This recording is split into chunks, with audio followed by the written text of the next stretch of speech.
But as you know, ladies and gentlemen, we have a new constitution in Fiji, which has been in force since September of last year.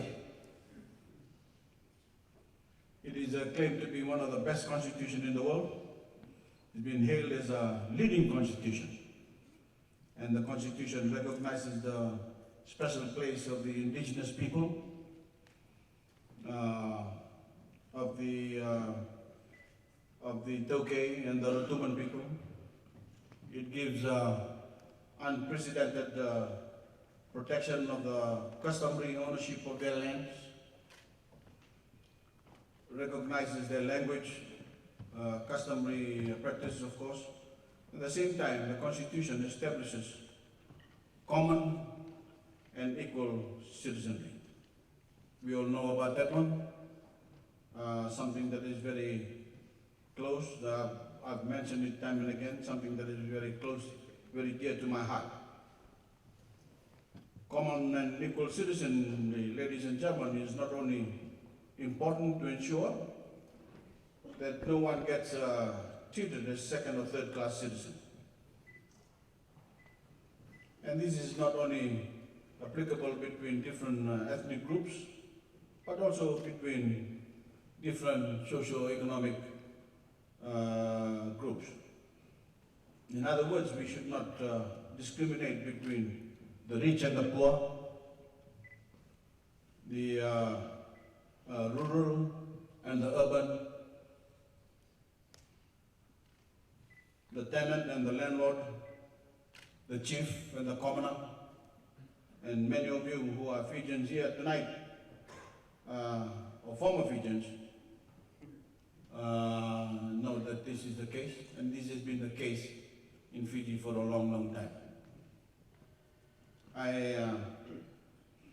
I understand registration was done here for the election, and I know most of you will be voting, and that's the reason I'm here in Sydney. As leader of the Fiji First Party, to come and talk to you about our party, about the Fiji First Party. I'm sure you will have learned, you have heard a lot of talks and statements from the rest of the parties, but I'm here as a leader of the Fiji First Party to talk to you about the Fiji First. We have copies of the Constitution available in all the 3 languages, including, as you know, this is the first time ever a Constitution is put in Braille for the blind. And we just want to tell everyone that they'll get fair treatment from this government. I understand not even the Australians have translated their Constitution in Braille. So that's one up for Fiji. The Constitution also, for the very first time, creates an independent corruption commission, a transparency and accountability commission to keep public office holders right from the president to the prime minister, to all the ministers, all the permanent secretaries, keep them in check. And we have now, for the first time, universally accepted principle being implemented, the principle of one person, one vote, and one value. And that's something that we're going to practice in the coming election. As you know, we are now all called Fijians. That is also in the Constitution. Fijians will no longer have to stand in queues after being categorized into ethnic groups and vote. They will go to the polls and vote whoever they want to vote for. That Fiji does not become a failed state. We want to do this. The Fijian Constitution, ladies and gentlemen, is the way forward. We keep on saying that this is the way forward for all of us, and it has the capacity to ensure that our future is secure, especially future for young ones such as this little kid sitting on the chair here. This is what the Constitution is for, and this is what we've been telling everyone. And ladies and gentlemen, this is where I speak about Fiji First. As I've said, Fiji First is a political movement that is dedicated to the service of Fiji and all Fijians. Our entire agenda and motivation, as you will see from Fiji First Constitution, includes improving service delivery, putting Fiji and all Fijians first, bringing about a partnership between workers, the employers, the employees, the marginalized, bringing them into mainstream society, bringing about economic development, as you will have heard from friends and relatives in Fiji, improving the living conditions of all Fijians, and of course, ensuring substantive justice. Our Constitution is available on our website, www.fijifirst.com, and you can also go to our Fiji First Facebook. These values and objectives of Fiji First is what we are pursuing. Of course, some of these have already been achieved in the last 5-6 years, and which we want to improve upon.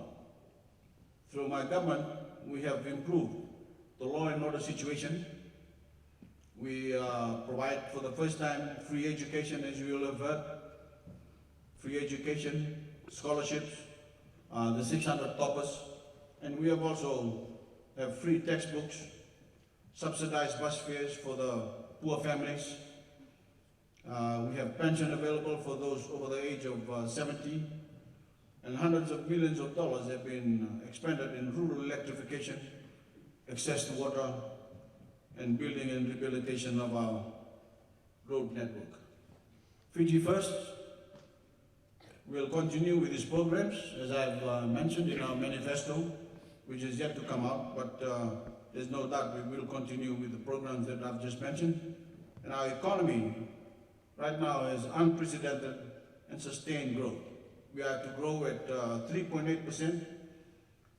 The international agencies such as IMF, Standard & Poor's and Moody's and even ANZ have given their ticks to the economy. There is unprecedented private sector investment, and our foreign reserves stand in excess of $1.8 billion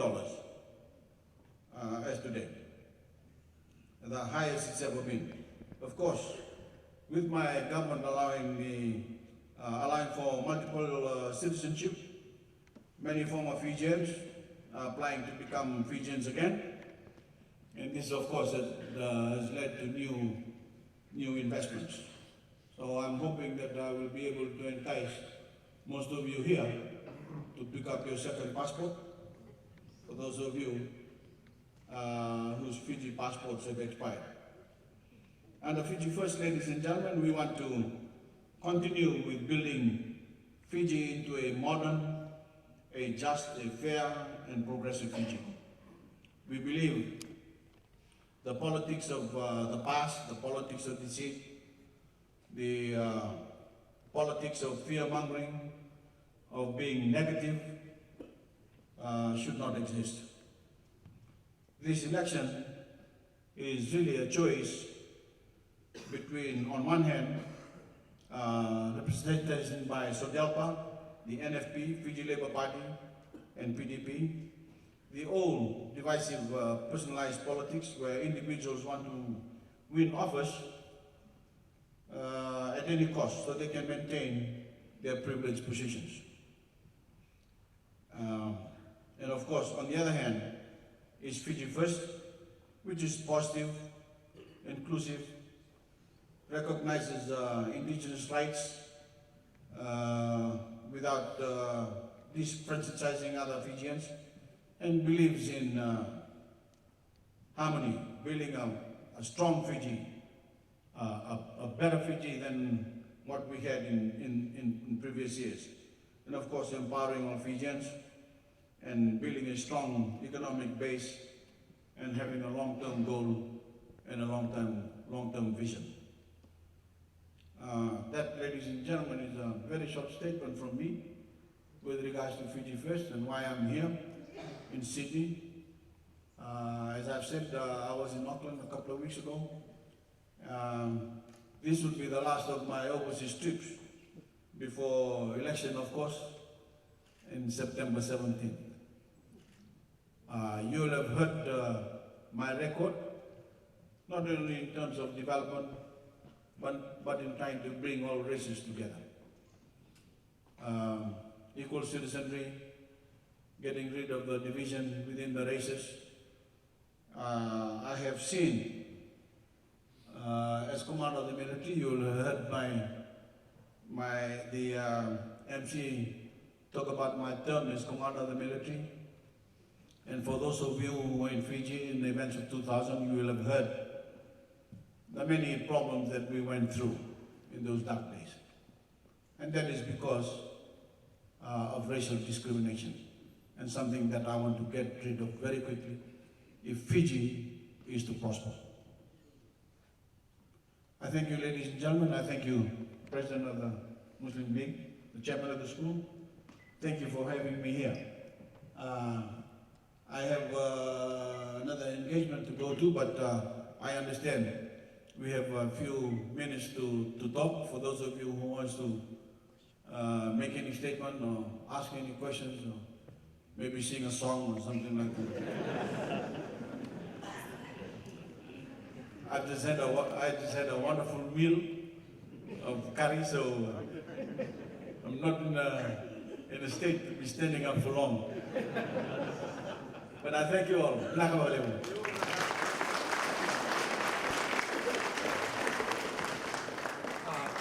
You have an opportunity to ask question. If you want to, please raise your hand, and we will have a few questions only before we will wrap up now.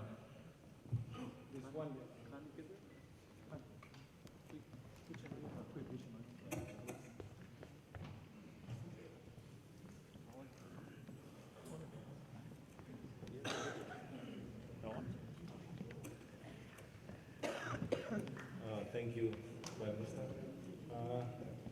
I think you really want the Fijian community here to get second passport. It's very, very good thing. We also want, for people like us, we've been old now, 60 years old. You know, I think to get a passport there, it's costing a bit too much money. So if you could reduce it, a lot of people will be inshallah taking second passport. What do you think on that one, sir?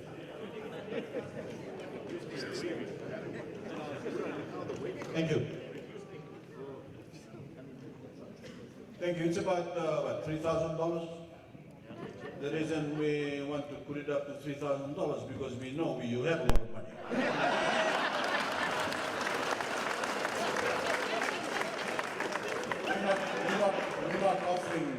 We're not offering Fiji passports to people in Suva or in Lotoka or in Wā or in Mandy. People who don't have much money like you, people living in Sydney and Auckland and in the States and England. And that is the reason why we put it up to $3,000. Mr. Tony Abbott and the Federal Minister for Education, Christopher Pyne, recently made changes to the education in Australia, saying recently that education is now a privilege rather than a right, by privatising education in Australia. Do you agree with this, and do you see this happening in Fiji? Well, we still have a long way to go before we can catch up with education in Australia. Right now, what we're trying to do is offer free education for our students in Fiji so that they can become smart, so we can have a smart Fiji. And that's what we're trying to do. That's a big change in mindset for the people in Fiji. Free primary school, free secondary school. We have scholarships, and we have the 600 toppers. We have free bus fare. Thank you. We have free bus fare, the bus vouchers for all students. and we also have free textbooks. What we're trying to do is change the mindset of the people of Fiji to tell them how important education is for a country our size, our small, and we really want to be, there's been a lot said about Fiji being a hub of the Pacific, but we really want to take advantage of that. So we want to have a smart Fiji. Dual citizenship for citizens over in Australia. My question is that why do we have the double tax agreement with Australia? If a foreign investor is coming to invest from Australia into Fiji, he goes there and does his business, and then when he brings the profit back into Australia, he's paid his tax in Fiji, he has to pay double tax in Australia. You asked the Australians that Fiji will take. I'm just saying, why do we have to? Don't ask me. You asked the Australian Minister for Commerce, but Fiji will tax him.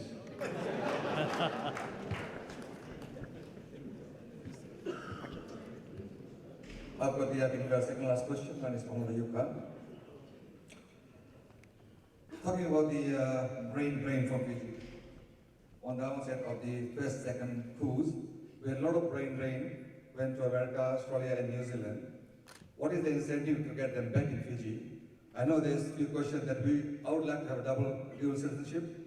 When I applied for the citizenship here in Australia, I was forced to surrender Fijian. So at that time, to go back to Fiji as a civil servant was not a good thing. But of course, safety for the kids was paramount. I'm asking now with you, sir, that what would be the incentive?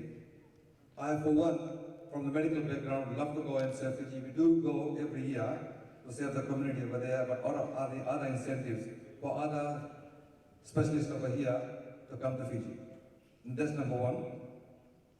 And the other one, I think what this brother has said, I know 60 years old in this country is not aged.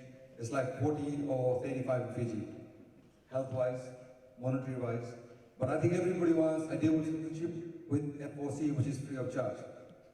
But I was also asking the question that we should have a dual citizenship, why should we pay? But looking at the context of the Fijian economy, if we give them enough money, I think the standard of Fiji will go up. Just think of one thing, that we are here to give to the Fijian community. So our $3,000 Fijian, I think will benefit them. I wanted a free one too. But after what you said, I think it's befitting that we should always contribute. The other thing, as a Muslim, when we travel to the airports, sometimes when the plane is delayed, if there is a prayer hall somewhere in the airport, will be much appreciated, and you'll get the best reward for them. Thank you. Most of you're talking about brain drain. Most of you left because of the events of '87, yes? And most of you left because of the events of 2000? Well, I want to bring you back. I want to tell you that with my government, with my leadership, there will be peace and stability in Fiji. That's one. Okay? Thank you. That's what I want to try and tell the people of Fiji, really. I'm a bit worried about the other political parties. Politics aside, I'm very concerned about the security situation in Fiji, with most of the political parties talking about issues that were not good for the people of Fiji. In fact, they were going to take us back to the events of 2000, and I keep mentioning this. To entice you to come back, well, you know, we have dual citizenship. As I said, it's not exactly too expensive for rich people like you in Sydney. We have done a lot of development in Fiji. I don't know, for those of you that have just returned from Fiji, maybe you'll be able to spread the word about the roads we have built, the electricity we've put in, water. Those are some of the infrastructure that we hope will open up most of the things that have been closed to Fiji for a long, long time, especially our economy. Last week, I heard one of those people standing for election in Fiji 1 or One Fiji or what's that? I've forgotten that party. One Fiji? Fiji one. I think it's from Sabu. I think he's got Sabu brain. Because he keeps telling everyone, this government is building the roads to nowhere. In other words, he's saying, we're just building roads. He doesn't seem to understand what the roads are for. Yeah. It opens up the economy in Fiji. And of course, we've got incentives, tax incentives, to entice investors back into Fiji. Those are some of the things that we put in place. But most importantly, I want to tell you that I want to bring back stability, peace and stability in Fiji. Something that will keep Fijians back in Fiji and take part of this constitution that I keep saying in 20 years' time will be good for this kid here. Inshallah. All right, guys, we just running out of time. I've been warned twice that we have gone over time. Now, I just got one question, and it should be very short.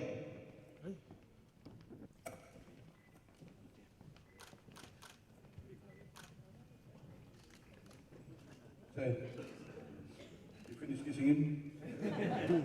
Just one more question. When the last one could be the best man for you. This is in regards to your best friend. What is his position at the moment, Mr. Chowdhury in Fiji? Well, I don't know if he's my best friend. He went on radio last night and met me personally, so I think he's staying on as a leader of the party, of the Labour Party, Fiji Labour Party. But he's not going to stand because he's not allowed to stand because of his case. So he's going to remain as leader of the Labour Party even up until through election itself. And then the rest of you can follow. So please, just take this our advice, and we would appreciate if you can follow that. Thank you. درود شریف پڑھو بسم الله الرحمن الرحيم الحمد لله رب العالمين والعاقبة للمتقين والصلاة والسلام على سيد الأنبياء والمرسلين لا إله إلا الله وحده لا شريك له له الملك وله الحمد يحيي ويميت بيده الخير وهو على كل شيء قدير اللهم احفظنا من كل بلاء الدنيا وعذاب القبر وعذاب الآخرة وجميع الآفات والبليات اللهم اهدنا الصراط المستقيم صراط الذين أنعمت عليهم من النبيين والصديقين والشهداء والصالحين وحسن أولئك رفيقا اللهم مالك الملك تؤتي الملك من تشاء وتنزع الملك ممن تشاء وتعز من تشاء وتذل من تشاء بيدك الخير إنك على كل شيء قدير اللهم ألف بين قلوبنا وأصلح ذات بيننا واهدنا سبل السلام یا اکرم الاکرمین یا ارحم الراحمین اے باری تعالیٰ تو ہمارے سب کے گناہوں کو معاف فرما خطاؤں سے درگزر فرما یا باری تعالیٰ ہمیں وہ راستہ نصیب فرما یا اللہ ان لوگوں والا راستہ نصیب فرما جس پر تو نے انعام فرمایا یا اکرم الاکرمین یا باری تعالیٰ فیجی کے جتنے بھی ہمارے بھائی ہیں یا ہر ایک کو آفات بلیات سے پوری حفاظت فرما فیجی کے لوگوں میں آپس میں اتفاق اتحاد پیار محبت کو نصیب فرما یا باری تعالیٰ ہمارے جو پرائم منسٹر ہے فرینک بینی مراما باری تعالیٰ ان کی پارٹی کو تو ان کو جیت نصیب فرما فتح نصیب فرما اور باری تعالیٰ ان کو وہ کام کرنا نصیب فرما جو پورے فیجی کے لیے لہذا آگے ترقی کی راہ نکالنے والا ہو باری تعالیٰ ہم سب کی دعاؤں کو محض اپنے فضل اپنے کرم سے قبول فرما یا باری تعالیٰ فیجی کو ہر قسم کی آفات بلیات مصیبات سے پوری حفاظت فرما یا باری تعالیٰ پوری فیجی کو یا ایک نمونہ بنا آپس میں اتفاق اور اتحاد کا ذریعہ اور وسیلہ بنا سبحان ربک رب العزت عما یصفون وسلام علی المرسلین والحمد للہ رب العالمین आदाब, अस्सलाम वालेकुम वरहमतुल्लाहि वबरकातुहू। अभी आप मैं फ़िलहाल लाइव देख रहे हैं यहाँ ग्रीन वैली मस्जिद सिडनी ऑस्ट्रेलिया में। और अभी आप लोगों ने देखा कि जो प्राइम मिनिस्टर है फिजी के मिस्टर बैनिमरामा, उन्होंने अपना स्पीच डिलीवर किया यहाँ पर। और लोग यहाँ पर बहुत ही प्रसन्न हुए उनके स्पीच से, और वो यहाँ पर बहुत देर तक रहे। और उसके बाद में जब वो यहाँ से जाने लगे तो जो फिजी के लोग हैं उनके साथ में बहुत ही अच्छी तरह से वो मिले। और फिर उसके बाद में उन्होंने यहाँ तक थोड़ी सी ह्यूमर भी जाहिर किया और थोड़ी सी हंसी मजाक भी किया। और फिर उसके बाद में उन्होंने यहाँ से रुखसती ली। तो आने वाले दिनों में ये क्या सिर्फ इसलिए है कि इलेक्शन सर पर है, या फिर आने वाले दिनों में उनका जो रवैया रहेगा वो बदलेगा? अभी तक जो हम लोगों ने देखा, अभी तक आप लोगों ने जो सुना, क्या वो सिर्फ इसलिए है कि फिजी के जो इलेक्शन है 2014 उसको प्रसन्न करने के लिए प्राइम मिनिस्टर ने ये सारा लफ्ज़ कहा, या फिर आप देखेंगे कि वो अपने शब्दों से बदलते हैं या नहीं? तो जो भी होगा आने वाले दिनों में आप देख सकेंगे बुला फिजी टीवी की तरफ से। और हमारे साथ में स्टे ट्यून्ड, और जो भी जानकारी रहेंगे हम आपको बारी बारी से देते रहेंगे। साथ ही में जो हम लोगों ने ये यहाँ पर आपको प्रसारण दिया, उसके लिए हम बहुत ही आभारी है हमारे कैमरामैन दिलीप जी के लिए, जो कि इस प्रसारण को पूरी तरह से आप लोगों तक पहुँचाया। और आज का जो हमारा कैमरामैन है वो है दिलीप साहब, और साथ में आपके हम नवाज दोस्त अफरोज़। और this is Bula Fiji TV taking depart, and we will talk to you soon or later.